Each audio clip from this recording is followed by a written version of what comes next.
comportement, notre manière d'agir, de réfléchir, il se fait par l'intermédiaire de neurotransmetteurs, ces petites hormones du cerveau. Et en apprenant la base de la nutrition, on arrive à booster la fabrication des neurotransmetteurs, dont la manière de penser, de réfléchir, d'agir. On va casser le mode action-réaction. Coup de pouce, découvrez le savoir-faire et les idées des entrepreneurs Olim. Les liens entre le corps et l'esprit ne sont plus à prouver, tout le monde le sait. On agit, on vit en fonction de notre tête, mais aussi de notre corps, et tout est lié. Pour en parler, nous avons deux expertes en la matière. Je vais commencer par Ofra Abraham, qui est nutritionniste, qui est avec nous sur le plateau. Bonjour Ofra. Bonjour. Et Martine Gage, qui fait de l'analyse transactionnelle. C'est une ancienne directrice d'hôpital. Elle est aujourd'hui également coach de vie diplômée en PNL. Bonjour Martine. Bonjour. Voilà.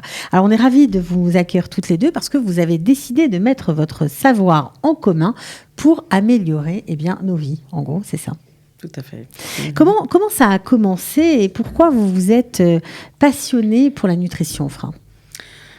Ouh là là, passionnée par la nutrition, c'était pas du tout une passion. Moi, je viens du monde médical, paramédical. Je suis laborantine de métier.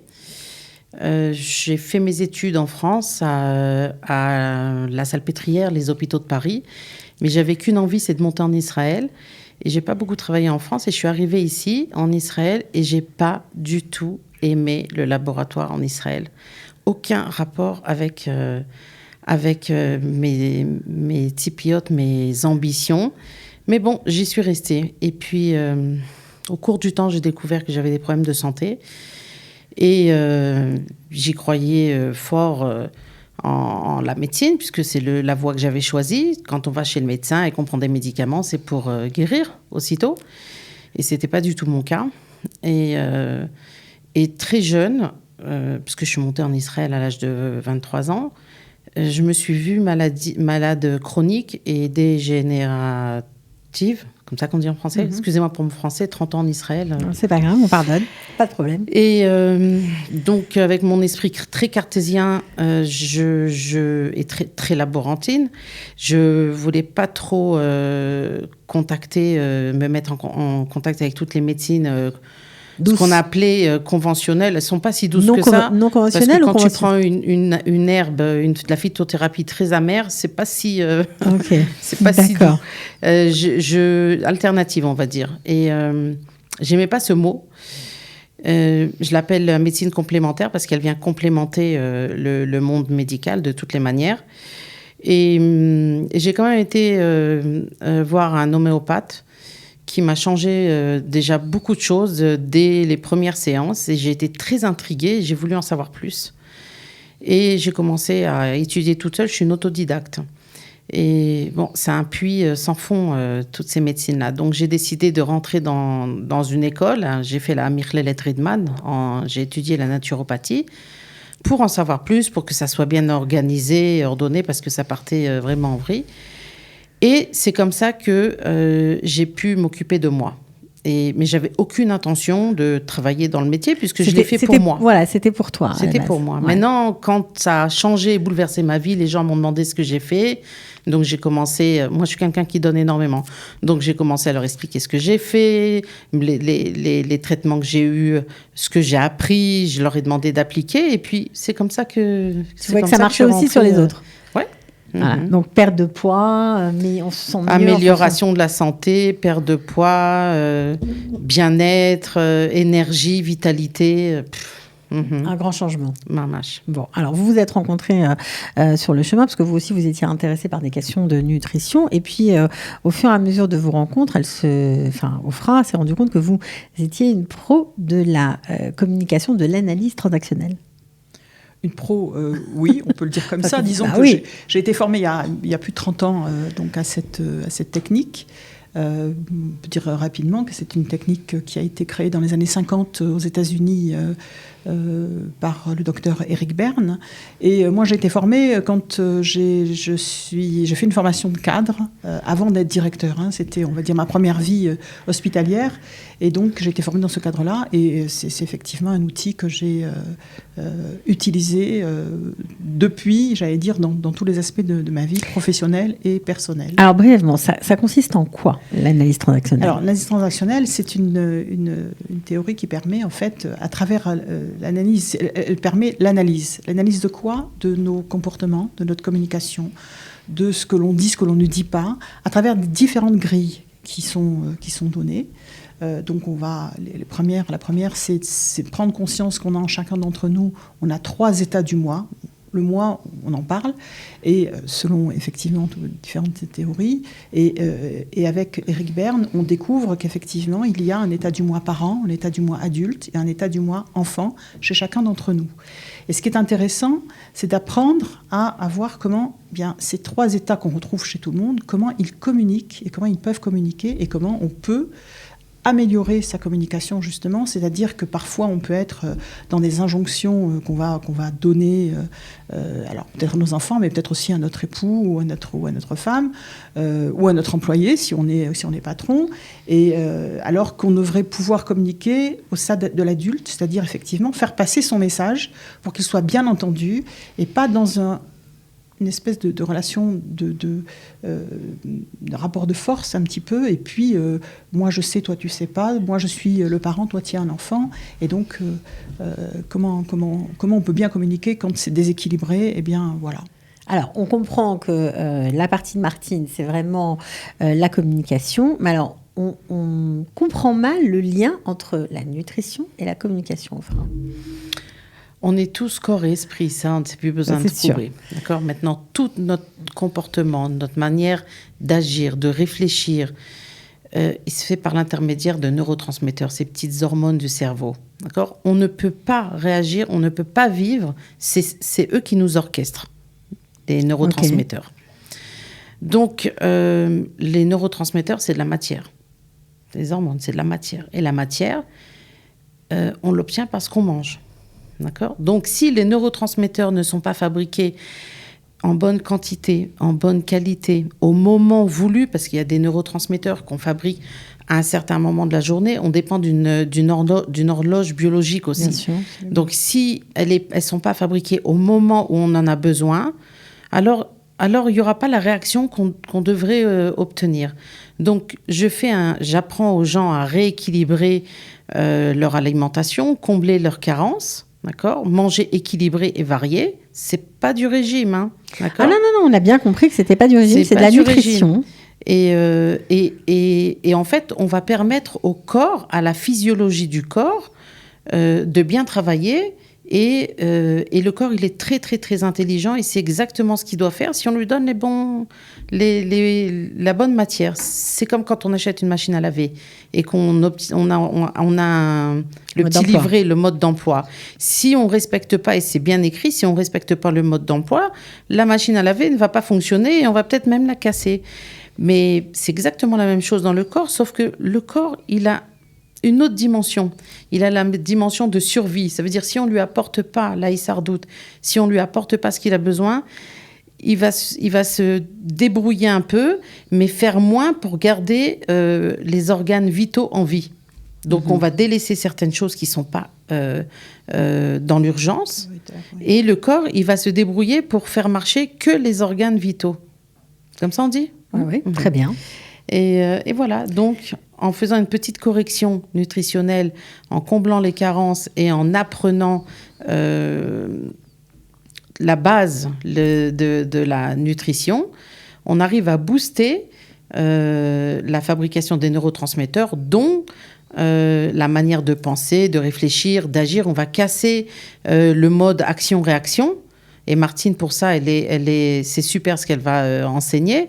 Elle va apprendre à faire un stop entre l'action pour qu'il n'y ait pas une réaction directement. Et entre-temps, si on a les bons nutriments dans le corps, on va pouvoir maintenir cet état de stop entre l'action et réaction, parce que le corps, aura fabriqué ces bonnes petites hormones. C'est-à-dire que si on est bien nourri, si on fait les corrections nutritionnelles, vous êtes en train de nous dire qu'on va améliorer notre communication, si je vous ai bien suivi. Oui. C'est ça. Oui. En prenant bien conscience de comment on communique au départ. C'est ça. Donc, il faut avoir les outils dans chaque domaine. Absolument. Et ensuite les mélanger. Absolument. Alors, tout ça, ça a l'air très intéressant. C'est pour ça que vous avez décidé de créer des ateliers dont tout le monde peut bénéficier. Il suffit de s'inscrire. Est-ce que vous pouvez nous expliquer comment ça va fonctionner ? Alors, les ateliers, l'atelier se compose de 4 rendez-vous de 2 heures chacun. À chaque fois. Voilà. D'accord. Donc, on va se répartir ces 2 heures. Donc, je commencerai par ma partie pendant 1 heure et ensuite Ofra continuera avec sa compétence. Et ça sera à chaque séance de cette façon. Et puis, on va aborder, bien évidemment, j'ai parlé tout à l'heure de grille de lecture, donc on va poser les choses les unes après les autres, de façon à permettre aux personnes qui vont suivre cet atelier d'avoir une vue globale, et plus qu'une vue, parce que comme on sera en physique, donc présent, on fera des exercices en présentiel, on fera des exercices, on fera des jeux de rôle, on essaiera effectivement de mettre en pratique, et donc de toucher peut-être du doigt déjà comment on fonctionnait avant, et puis comment, quand on a pris conscience qu'on peut changer pour mieux communiquer, on fera des exercices dans ce sens-là. Alors, 4 rencontres, c'est beaucoup, de 2 heures en plus. Il va y avoir des thèmes à ces rencontres ? Oui. Tout est bien organisé. C'est-à-dire, vous pouvez nous en dire un peu plus ? Alors, dans le premier... Moi, je vais parler de ma partie. Donc, dans le premier rendez-vous, au cours du premier rendez-vous, on va poser ce qu'est donc les 3 états du moi, savoir donc le parent, l'adulte et l'enfant. Donc on va rentrer évidemment dans le détail de chacun, savoir à quel moment il se construit, puisque nous sommes tous porteurs de ces trois états. Donc comment ils se construisent, quelles sont effectivement, y compris l'éducation qu'on reçoit, qui va forcer l'un plus que l'autre. Et puis, quels sont, on va dire, les points forts et les points faibles de chacun. Donc ça, c'est pour le premier atelier. Ça, c'est le premier atelier. Au cours du deuxième atelier, on va parler justement de la transaction, parce qu'on parle d'analyse transactionnelle et on constate qu'effectivement, souvent les gens ne savent pas de quoi on parle. Probablement que le nom qui a été donné à cette théorie est le plus ésotérique. De tout l'ensemble, j'allais dire, de ce qui est enseigné. Parce que finalement, ce qu'on essaie de faire passer, c'est très simple à comprendre. Voilà. Donc une transaction, mais c'est un échange social, en fait. Donc c'est un aller-retour entre 2 personnes, mais c'est aussi un aller-retour entre, justement, 2 états du moi. Donc c'est ça aussi qu'on va décortiquer, savoir qui est à l'œuvre, qui parle à qui parle en direct et qui a une réponse en direct, ou bien qui dit quelque chose à l'un, mais en fait, il y a une transaction qui est cachée, c'est-à-dire qu'il va dire aussi quelque chose à l'autre. Okay. Voilà, donc on va donc bien expliquer comment ça fonctionne et on va aider les personnes à prendre conscience justement de tout ça. Voilà, ok, le troisième atelier ? Le troisième atelier va concerner tout ce qui est signe de reconnaissance, comment on reconnaît l'autre, que ça peut être donc dans les paroles, dans le non-dit également, ça peut être dans les gestes, dans ce qu'on peut transmettre, savoir comment on est et comment on peut éventuellement, si on se trouve, je vais donner un exemple peut-être pour illustrer, si on trouve qu'on n'est pas capable peut-être de prendre facilement son enfant dans les bras, qu'on a, je sais pas, quelques petites réticences, qu'est-ce qu'il y a derrière chez soi et comment on peut améliorer ça, par exemple, parce qu'on a cette volonté-là, mais on ne sait pas faire, ou on est bloqué sans savoir pourquoi on est bloqué. Voilà, okay. Ça aide. Et ensuite, le dernier atelier, on va aborder tout ce qui est en fait le scénario de vie. Il faut savoir que chacun d'entre nous, avant l'âge de 7 ans, on a déterminé, on va dire, notre scénario de vie. Donc voilà, est-ce qu'on est au clair avec ça ? Comment on peut éventuellement évoluer aussi ? Quels sont également, alors moi je voulais aborder à ce stade-là aussi tout ce qui touche au triangle infernal, donc persécuteur, victime et sauveur, donc voilà, parce qu'on en parle, on en entend parler, on n'a pas forcément toujours conscience de savoir qu'on peut être une fois l'un, une fois l'autre. On peut être la victime, mais on peut être aussi tout à fait le sauveur, ou bien on peut être aussi tout à fait persécuteur. Le bourreau. Et donc voilà, le bourreau, effectivement. Donc on a cette capacité en fait de passer d'un rôle à un autre. Le tout, c'est de savoir où on est et comment on est et d'en prendre conscience. Donc on se rend compte que c'est vraiment très riche. Alors vous allez suivre cette même thématique ou vous aurez votre propre thématique au cours de ces ateliers? Moi, je vais devoir parler un peu d'anatomie, mais tout sera ludique. Anatomie, physiologie, biologie, un peu pour comprendre comment un neurotransmetteur est fabriqué. Donc le cerveau, essentiellement.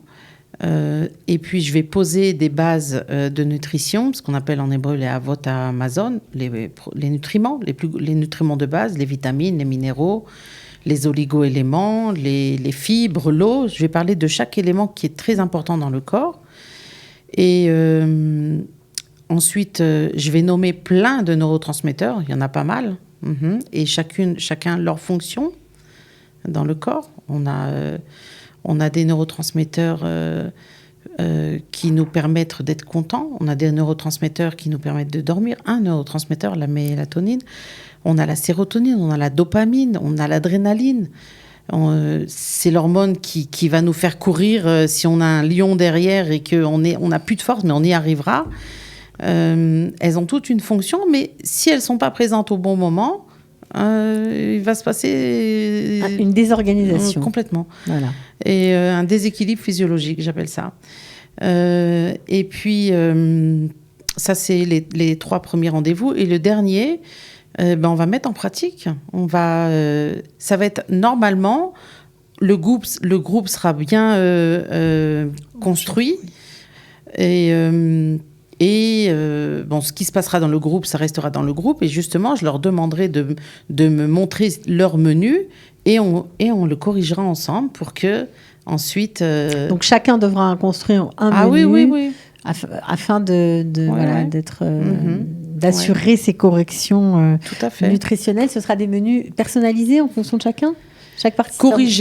Corriger. Personnaliser, ça demande énormément de temps. Si après, ils veulent venir me voir... mettre pour personnaliser, parce que c'est possible, ce qu'on voit, ce qu'on présente comme ça à l'extérieur, tout le monde ne raconte pas exactement, mais personnaliser, ça veut dire qu'il faut que je rentre dans l'historique, dans les médicaments, dans l'émotionnel, le comportement. Donc c'est déjà plus personnel. Je vais dire corriger. Et après, peut-être qu'il y aura, s'il y a une demande, on continuera une deuxième session oui. Où même Martine a d'autres sujets. Oui, et donc, on pourra continuer, le même groupe pourra évoluer après. Mais ça, c'est après. Alors, on a dit 4 ateliers, en gros, de 2 heures chacun. Évidemment, il y a une participation financière, on comprend. On peut s'inscrire, on va donner tout de suite le téléphone. Donc, soit on appelle Ofra au 052 550 33 28, soit Martine au 052 370 14 64 pour s'inscrire, pour avoir des renseignements, évidemment. Alors, il y a une petite remise pour les 10 premiers inscrits, donc il faut en profiter. C'est maintenant. En tout cas, bravo pour la démarche, parce qu'elle est très originale. Merci. Non, mais c'est vrai, je sais que vous êtes beaucoup creusé la tête pour essayer de proposer quelque chose qui correspond aux attentes des gens que vous rencontrez. Et voilà, pour un mieux-être, en fait, tout simplement. Absolument. Donc, bravo à toutes les deux. J'espère que vous aurez beaucoup de monde. Et puis, bonne chance pour cet atelier. Merci beaucoup. À très Merci bientôt. de nous avoir accueillis. De rien. Coup de pouce, découvrez le savoir-faire et les idées des entrepreneurs Olim.